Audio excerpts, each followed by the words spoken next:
Ada aturan dalam ilmu hadis. Jadi di antara aturannya itu sebuah riwayat itu menjadi kuat meskipun asal usulnya riwayat yang lemah kalau menjadi perilaku sosial. Karena perilaku sosial itu menunjukkan didikan atau pendidikan atau tarbiyah dari leluhur sampai kita. Misalnya saling memaafkan.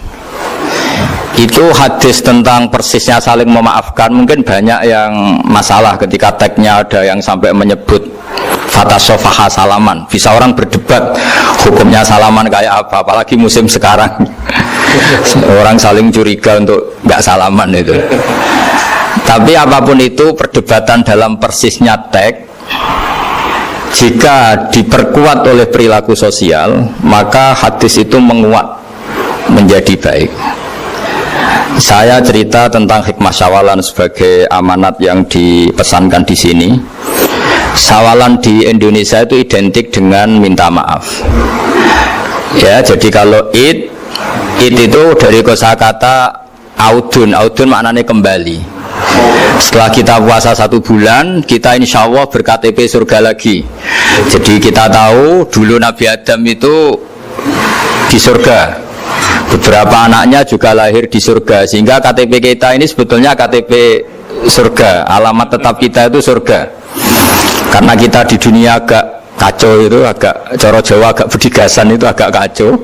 Terus status itu agak-agak hilang ini. Semoga agak hilang betul. Nah, dengan Ramadan itu status itu dikembalikan. Makanya banyak ulama mengatakan al-aid minal audi. Dari kata kembali, kita yang dulu penduduk surga, insya Allah barokahnya Ramadan yang diterima itu menjadi status penduduk surga lagi, disebut minal aidin. Kita kembali lagi ke fitrah, kembali lagi ke status kehambaan yang benar, sehingga kita layak menjadi ahli surga. Saya mulai dari status kehambaan. Memang untuk menjadi ahli surga itu kita tidak boleh menandingi Tuhan, menandingi kekuasaan Allah. Sehingga syarat dasar masuk surga itu harus abdullah, kita berstatus hambanya Allah. Disebut fadkhuli fi ibadi, masuklah dulu sebagai hambaku. Jadi kita berstatus sebagai hambanya. Baru setelah layak jadi hambanya, baru wadkhuli jannati, baru berstatus layak sebagai ahli surga. Jadi status kehambaan ini kita mantapkan dulu. Jangan ada status lain kita di depan Allah kecuali status kehambaan. Saya punya analogi dan itu saya ulang-ulang karena di antara ciri Quran itu mengulang-ulang sesuatu yang harus jadi pegangan. Saya ulang lagi, di antara ciri Quran itu mengulang-ulang sesuatu yang jadi pegangan.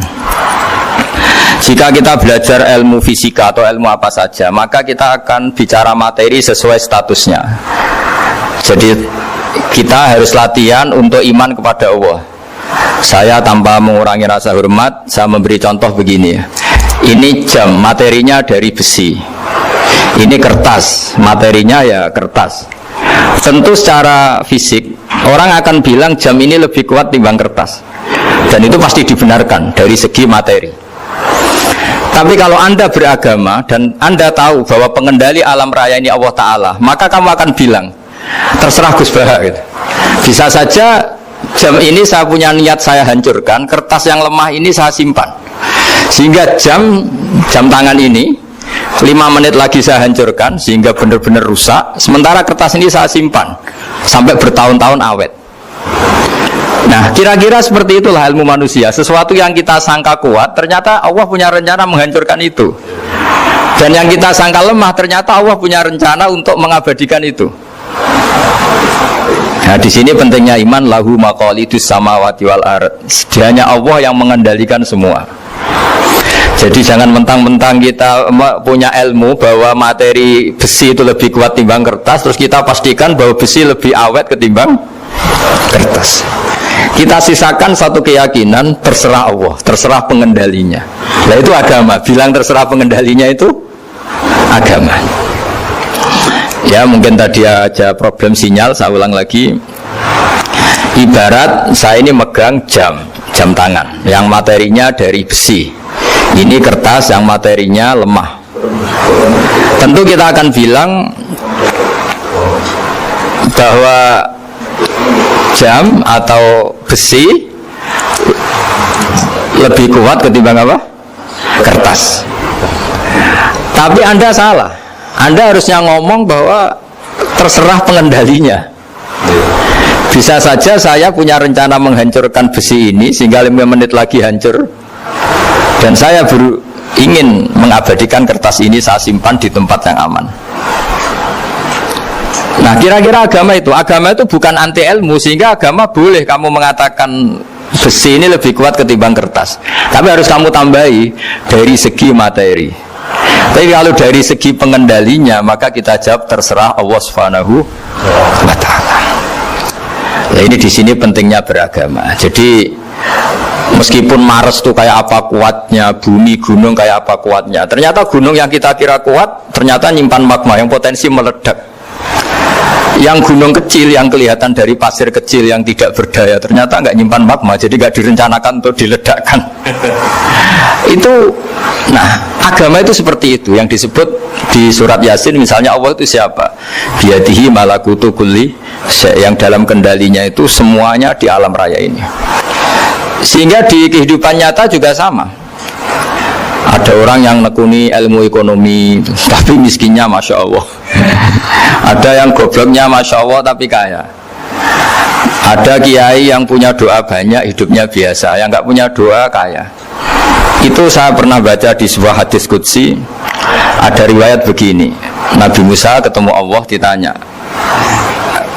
limadha, kata Allah, kenapa saya memberi rezeki orang yang bodoh? Ahmak itu orang yang bodoh sekali. Kadang tak ciptakan dia jadi orang kaya, dan yang pintar ekonomi kadang tak ciptakan jadi orang miskin. Si Nabi ini tanya, kenapa ya Allah? Supaya dia tahu yang mengendalikan rezeki itu saya, bukan ilmunya dia, katanya. Jadi banyak orang, misalnya kita yang pintar dipekerjakan orang yang nggak pintar, yang punya pabrik tidak pintar mengerjakan orang yang pintar. Jadi ya kira-kira agama itu seperti itu. Sehingga dalam kita beragama itu yang paling ditekankan itu tawadhu. Tawadhu itu merasa sopan atau memang sopan betul. Kalau dalam Ihya disebut, sekiranya Anda tidak bisa tawadhu secara rasa, tawadhulah secara ilmu. Saya ulang lagi ya, sekiranya Anda tidak bisa tawadhu secara rasa, tawadhulah secara apa? Ilmu. Karena ilmu itu akan abadi. Saya beri contoh begini, saya ini kan misalnya kiai di kampung saya atau di kecamatan saya. Saya mungkin bisa merasa hebat karena saya tokoh di sini. Tapi pastikan sebelum ada saya yang bernama Baha ini, agama sudah jalan. Dan di daerah lain yang nggak kenal saya juga agama sudah jalan. Betapa tidak pentingnya saya di kawasan-kawasan yang nggak butuh saya, atau di era yang sebelum ada saya. Nah, dengan ilmu seperti itu orang pasti tawadhu, karena dia tahu daerah yang nggak ada saya ternyata ya ada masjid, ada agama. Periode yang sebelum ada saya juga agama jalan. Sehingga kita tidak kumo luhur, wah kalau nggak ada saya agama nggak jalan. Zaman Wali Songo tidak ada saya agama ya jalan. Ekonomi juga gitu. Kalau Anda pakar ekonomi yang mensejahterakan rakyat, cara tawadhu itu kalau nggak bisa dengan rasa, dengan ilmu. Sebelum ada kamu banyak orang kaya, banyak orang yang nggak kenal kamu juga kaya. Banyak periode yang saat itu udah ada Anda juga kaya. Berarti Anda ini tidak siapa-siapa. Makanya saya pernah didatangin seorang profesor. Ini kisah nyata. Sebetulnya saya dengan bapak saya itu pinter mana. Bapak saya itu tidak tamat SD, tapi saya bisa profesor. Saya ini profesor, anak saya naik kelas saja sudah senangnya bukan main. Artinya ini orang bodoh bisa menciptakan orang pinter, yang orang pinter kesulitan menciptakan orang pinter lagi. Nah, kalau kita tidak bisa tawadhu secara rasa, tawadhulah secara ilmu. Ikhlas juga gitu, saya sering ngajarkan ikhlas di beberapa kesempatan ngaji. Kalau Anda tidak bisa ikhlas secara rasa, ikhlaslah secara ilmu, pasti bisa, bukan mungkin bisa, pasti bisa. Secara ilmu. Makanya di Quran disebut fa'lam annahu la ilaha illallah. Ilmu, fa'lam itu dari kata ilmu. Saya beri contoh, saya mulai kecil sampai sekarang saya sekitar umur 50 tahun. Mulai kecil sampai sekarang itu ya bilang kalau kertas ini putih. Itu ya ada yang gaji, ada yang bayar, tapi saya selalu bilang kertas ini putih. Yang hitam ya saya katakan hitam, yang merah saya katakan merah. Kenapa? Karena itu fakta. Saya ulang lagi, karena itu fakta. Sehingga saya untuk mengatakan putih tidak perlu ada yang bayar. Sehingga ketika kita latihan sholat, latihan ibadah dan mengakui Allah itu sebagai Tuhan kita akan malu. Faktanya Allah itu kan Tuhan. Mau mengatakan fakta kok minta upah, ini gimana? Kita mengatakan Allah Tuhan itu sama dengan mengatakan kertas ini putih. Sama-sama itu fakta. Sama seperti saya mengatakan Pak Jokowi itu presiden kami. Itu kan fakta. Masa nunggu kalau dikasih BLT katakan presiden, kalau enggak ya enggak. Itu kan ribet jadi. Pak Panut misalnya rektor UGM, mbok saya enggak digaji di sana atau enggak kerja di sana, bilang kalau beliau itu rektor. Pak Ganjar gubernur Jawa Tengah, mbok saya dikenal apa enggak, ya beliau tetap gubernur. Lama sekali kita mengatakan fakta itu ikhlas. Ikhlas itu artinya enggak minta apa-apa, karena kita ingin ngomong sesuai fakta. Nah Allah Tuhan itu fakta gitu. Nah kenapa untuk mengatakan Allah Tuhan nunggu? Bah, saya ini Tuhan kamu. Ya nunggu dulu Gusti, kalau engkau masukkan kami ke surga, engkau Tuhan, kalau enggak ya enggak jadi. Itu tidak bisa seperti itu. Ya Allah tetap Tuhan. Nah, kalau Anda tidak bisa ikhlas secara rasa, ikhlaslah secara ilmu. Ilmu ya tadi kita akan selalu bilang yang putih putih, yang hitam hitam. Makanya ini pentingnya ilmu. Tawaduk juga gitu. Kalau Anda ditakdir orang yang GR, yang gede rumongso, ditakdir orang yang kumo luhur, secara rasa bisa dilawan secara ilmu. Ada periode di mana sebelum ada kita, yang kaya ya banyak, yang dapat hidayat ya banyak, yang terpelajar ya banyak. Ada daerah yang nggak kenal kita, nyatanya pendidikan di situ jalan, sistem sosial baik. Betapa tidak pentingnya kita. Nah, ini nanti memaksa kita atau melatih kita untuk tawaduk. Nah dari hikmah ilmu itu kemudian kita minta maaf sama orang lain itu mudah, karena kita sadar bahwa adanya kita ini problem. Saya sering digojok orang-orang kaya. Orang-orang kaya itu ya kadang agak kurang ajar tapi nggak bisa dibantah. Begini, pernah tanya saya gini, Gus, saya ini punya mobil mahal, harganya 2 miliar. Kayaknya yang berhak pakai jalan raya saya kan. Kok bisa? Bayarnya pajak saya mahal. Sehingga kayaknya paling pantas saya. Yang naik ontel itu kan nggak bayar pajak, harusnya nggak boleh pakai jalan gitu sih. Terus saya bilang, mbah-mbahnya yang naik ontel itu pejuang, bapak kamu enggak, kata. Kamu nggak warisnya, kata. Artinya ada teori dalam kitab hikam itu kitab tasawuf dalam pesantren. Itu kebaikan saja di soal. Misalnya begini, kita ini bangga sebagai urip yang tertib, hidup yang tertib di kantor, di tempat-tempat pekerjaan. Tapi kalau itu semua terjadi, kalau ada kecelakaan di jalan itu nggak ada yang nolong langsung. SAR paling efektif, tim penolong paling efektif itu ya orang-orang nganggur itu. Orang-orang yang di jalan-jalan di perapatan itu kalau ada kecelakaan langsung nolong. Itu nanti ambulan itu yang kedua, ketiga, yang nolong pertama ya orang-orang yang nganggur-nganggur di jalan itu. Ada orang tersesat nolong. Maka ketika seorang sahabat tanya, ya Rasulullah, kalau engkau melarang kita jagongan di jalan, itu kita tidak bisa. Tapi kata Nabi, ya silahkan saja, tapi adu haqqat thoriq, hak kamu di jalan itu datangkan. Apa itu? Ya kamu bisa amar ma'ruf nahi mungkar. Coba kalau di terminal, di tempat publik banyak orang yang soleh, itu nanti copet ya sungkan, yang mau jambret ya sungkan, karena yang di situ orang-orang soleh. Nanti yang nggak sholat juga sungkan, karena yang di situ banyak yang sholat. Jadi kenyamanan orang pergi jauh di tempat-tempat sepi itu ya barokahnya orang-orang nganggur terus ngaji, wah nengkono masih rame, ada orang yang di perapatan, di pertigaan. Bayangkan kalau ini orang-orang soleh, pasti itu nyaman karena wilayah publik dihuni orang-orang yang soleh. Tapi orang pasti bilang itu nggak tertib. Kita inginnya hidup ya tertib di kantor atau yang suka di masjid. Tapi kalau itu terjadi, itu nggak ada tim SAR gratis yang setiap saat kalau ada orang kecelakaan nolong. Makanya dalam makalah hikam itu paling masyhur diantaranya itu, manusia itu siapa? Manusia itu mangkanat mahasinuhu masawiyah, fakih falatakun masawihi masawiyah. Manusia itu orang yang saat baik saja ada salahnya, apalagi pas salah. Jadi kalau kamu punya toko lagi laris, dan saat laris itu Anda ngerumat keluarga Anda melakukan kebaikan pada keluarga Anda, pasti ada toko lain yang termahjubkan, yang tersingkirkan. Makanya saya pernah diskusi sama kiai besar, guyonan sama saya. Kita kalau kiai besar sebaiknya kalau diundang di musala kecil datang apa enggak? Kata kiai yang satu, jangan datang Gus, itu jatahnya kiai kecil. Terus kata yang satu, datang Gus sebagai bukti tawaduk bahwa kita kiai besar pun mau diundang yang kecil. Akhirnya kita ini ya kadang datang kadang enggak, karena kadang kita enggak datang supaya jatah rezeki kecil enggak terambil. Kadang ya mau datang supaya dikira tawadhu. Makanya kalau seorang profesor sering turba di bawah itu ya kasihan yang S1, SPDI itu kan nanti enggak jadi bintang kalau profesornya sering turun. Kalah terus itu. Jadi kadang-kadang itu orang itu harus berpikir secara ilmu, jangan rasa terus. Jadi itu ilmu. Jadi semua yang kebaikan yang kita lakukan itu secara ilmiah bisa diperdebatkan. Ada orang senang ngomong serius supaya bangsa ini maju. Tapi bapak saya itu pesan saya, kamu kalau ngiyai itu jangan sering ngomong serius kan. Masyarakat sudah capek mikir utang, mikir keluarga. Jadi itu sowan kiai dijak ngomong serius lagi nanti capek kan. Sehingga kiai dulu itu kalau ketemu orang ya guyon terus. Karena tahu masyarakat sudah capek. Sudah banyak yang takut tanggal kredit gitu. Sudah takut tanggal kredit, takut problem sowan kiai diancam neraka lagi, itu kan ketakutan berkali-kali.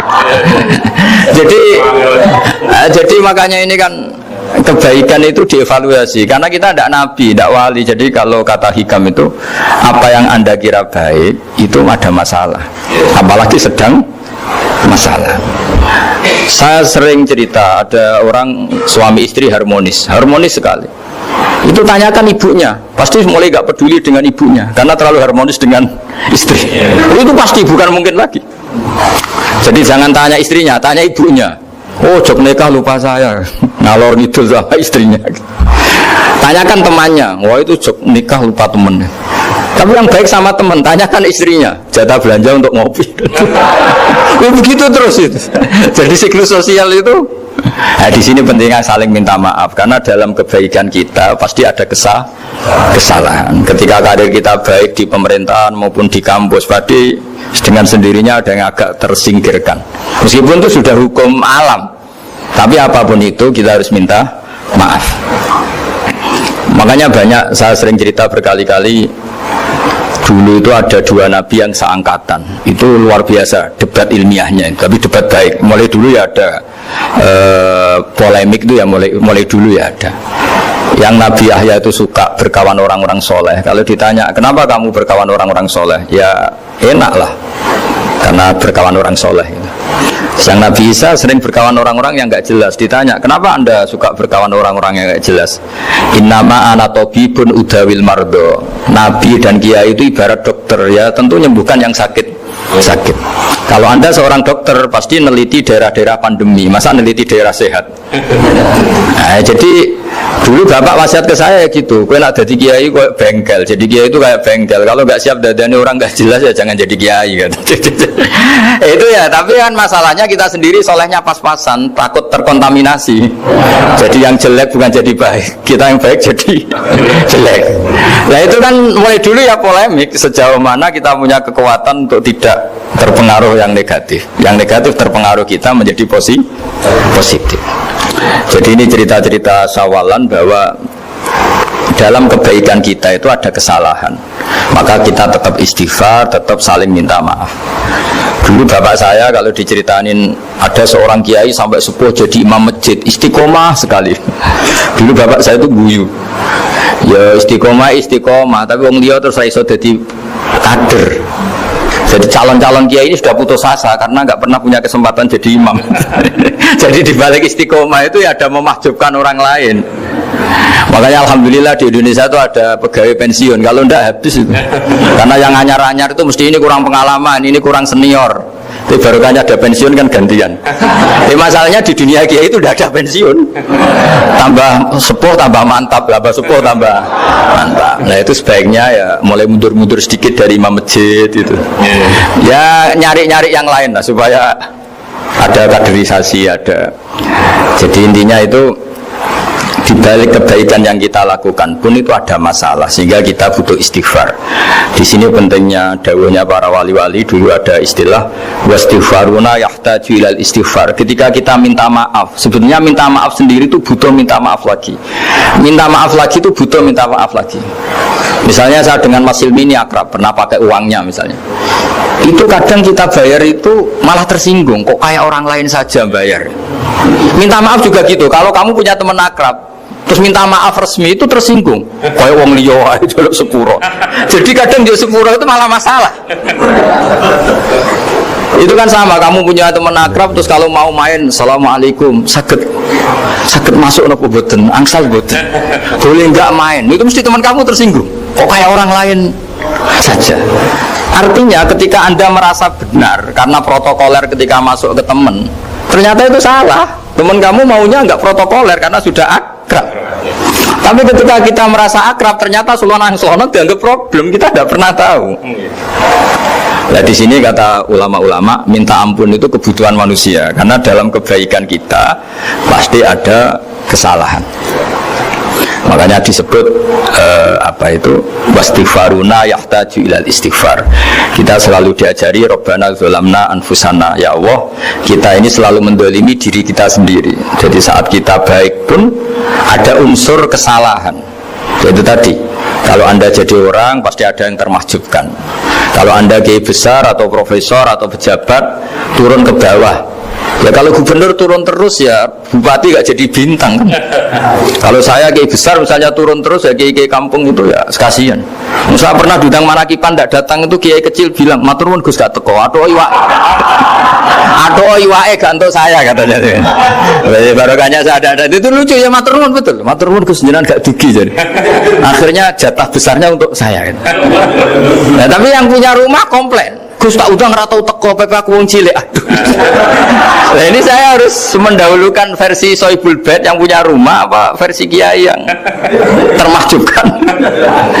Artinya pilihan apapun saya harus istighfar karena ada saja unsur salahnya. Ya makanya ini kan, makanya ya saya minta UGM juga, saya sering undang saya terus, nanti dikira karena kampus besar Gus Bak mau juga keliru lagi.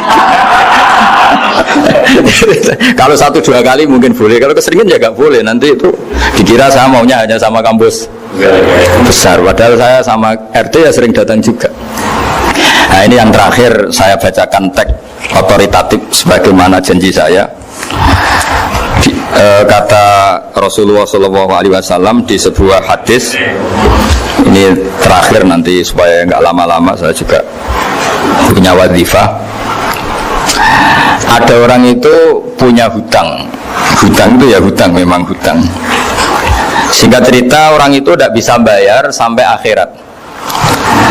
Dan aturannya Allah, orang yang punya hutang tidak bisa bayar ini harus diaudit, harus diselesaikan di akhirat. Kalau tidak bisa diselesaikan di dunia, diselesaikan di akhirat. Walhasil akhirnya di akhirat itu ditagih dan tidak mampu bayar. Karena di akhirat sudah tidak ada kredit, tidak ada ATM, tidak ada apa saja. Terus kata Allah, solusinya kebaikan kamu dikasihkan yang ngutangi. Ternyata kebaikan dia tidak cukup juga. Bayarnya apa? Kejelekan yang ngutangin dikasihkan yang utang. Kayak apa celakanya? Kebetulan yang ngutangi salahnya buahnya, ini kan repot. Tapi Allah itu tidak suka kalau ada orang mukmin yang satu saudara kemudian masuk neraka karena saudaranya ini. Kata Allah, jika ini masuk neraka berarti disebabkan komplain atau ketidakikhlasan temannya yang mukmin. Masa orang mukmin menyebabkan mukmin yang lain masuk neraka? Allah tidak ingin. Makanya diantara nikmatnya beragama itu ukhuwah, persaudaraan. Baik persaudaraan atas nama iman atau atas nama kebangsaan atau atas nama kemanusiaan. Akhirnya si yang ngutangi ini tadi, jangan dibahasakan kreditur, nanti kita kayak bank, pokoknya yang ngutangin lah nanti. Ya bahasa gampangnya yang ngutangin, karena tidak semua orang ngutangnya sama bank. Sama Allah ditunjukkan satu surga yang luar biasa. Nanti tak baca teks Arabnya ya, supaya dapat berkahnya bahasa Arab. Terus saking mewahnya surga itu, si yang ngutangin tanya, ya Allah itu untuk nabi siapa? Karena semewah itu pasti untuk kelas nabi. Atau untuk wali siapa? Katanya, terus kata Allah, sabda Allah, untuk siapapun yang mampu membeli. Lalu siapa yang bisa membeli surga semewah itu? Kamu bisa. Terus dengan apa ya Allah? Kamu mengampuni teman kamu itu, kamu bebaskan dari utangnya, nanti tak kasih surga itu. Terus akhirnya sama Allah, kata orang itu, ya Allah saya bebaskan. Ya sudah, kamu berdua masuk surga. Karena Allah tidak ingin ada kasus aneh. Dua orang mukmin ini kan bersaudara. Masa bersaudara kemudian yang satu menjadi penyebab masuknya neraka karena ini tidak mau memaafkan. Artinya kalau kita syawalan itu harus benar-benar mau memaafkan, karena kalau tidak Anda menjadi penyebab teman kamu masuk neraka. Jadi kita janganlah jadi orang mukmin yang menjadi problem bagi saudara kita. Jadi makanya saya itu berharap ada wali utang saya terus tidak bisa bayar, karena ini masih dibela-belain Allah ini. Karena Allah nggak ikhlas kalau ada walinya masuk neraka. Jadi kalau ada wali utang kamu itu utangin saja, doain nggak bisa nyaur, no? Nggak bisa bayar. Nanti ini akan dibela-belain Allah di akhirat. Karena wali ini nggak pantas masuk neraka. Ya, jadi kalau ada wali utang kamu mau bayar sudah, Anda tidak usah bayar, nanti di akhirat saja itu. Nah, yang ribet kalau yang kamu utangin dia ahli neraka, kamu nagihnya disuruh masuk neraka. Nah, itu ribet itu. Sudah utang dia ahli neraka. Ya, tak baca teksnya supaya ini ada di kitab Ihya halaman 197 juz 2. Status hadisnya waqala sahihul isnad, kata Imam Hakim, hadis ini sahihul isnad. Saya baca Arabnya nanti insyaallah sebagian ya supaya kelihatan teks aslinya di bab hukukul muslim. Nama Rasulullah sallallahu alaihi wasallam jalisun izdhika hatta badat sanayahu. Nabi ketika santai-santai duduk tahu-tahu tertawa sampai gigi depannya itu kelihatan. Jadi tertawa sangat sampai gigi depannya kelihatan. Yang notabene beliau sering hanya senyum, kali ini tertawa betul sampai gigi depannya kelihatan. Faqala Umar radhiyallahu anhu ya Rasulullah bi abi anta wa ummi mal ladzi adhakaka. Apa yang bikin kau sampai tertawa seperti itu? Qala rajulani min ummati jasaya baina yaday rabbil izzah. Dua lelaki dari umatku sama-sama sungkeman nuntut keadilan di depan Allah. Jasaya itu sungkem, duduk bersimpuh itu kalau dalam bahasa Arab itu apa? Namanya jasiyah. Faqala ahaduhuma ya rabbi khudli mazlamati min hadza. Faqala wa rudda ala akhika mazlamata. Qala ya rabbi lam yabqali min hasanati syai'un. Faqala wa ta'ala li talib kaifa tasna'u bi akhika wa lam yabqalahu min hasanati syai'un. Faqala ya rabbi falyahmil anni min auzari. Kalau kebaikannya dia tidak cukup, ya salah saya supaya dilimpahkan ke dia. Terus summa fadat aina Rasulullah sallallahu alaihi wasallam bil buka. Nabi di tengah-tengah cerita itu nangis. Senangis-nangisnya karena habis seneng lalu nangis karena ini kan kebaikannya sudah dikasihkan habis, nggak cukup. Akhirnya kejelekan yang utangin ini diberikan. Makanya kalau kamu ingin masuk surga, utangi orang-orang soleh sebanyak-banyaknya dan doain nggak bisa apa?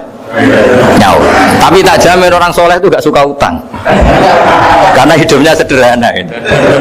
Kayaknya saya tidak akan utang Mas Ilmi karena orang soleh itu hidupnya sederhana, pasti tidak butuh. Kalaupun utang paling ya untuk makan, kan gampang nyaurnya apa? Terus kata Rasulullah, faqala inna dzalika yaumun azimun yauma yahtadun nasu fihi ila yuhmala anhum min auzarihim. Terus fayaqulu wa ta'ala lil mutadzallim irfa basarak. Coba kamu lihat yang di sana itu ada apa? Fanzur fil jinan. Coba surga itu kamu lihat. Faqala ya rabbi ara madaina min fiddatin wa qusuran min dhahabin mukallalatan bil lu'lu'. Saya melihat surga yang begitu mewah, semuanya bertatahkan intan, semuanya materinya dari emas, bertatahkan intan. Lalu li ayyi nabiyyin hadza?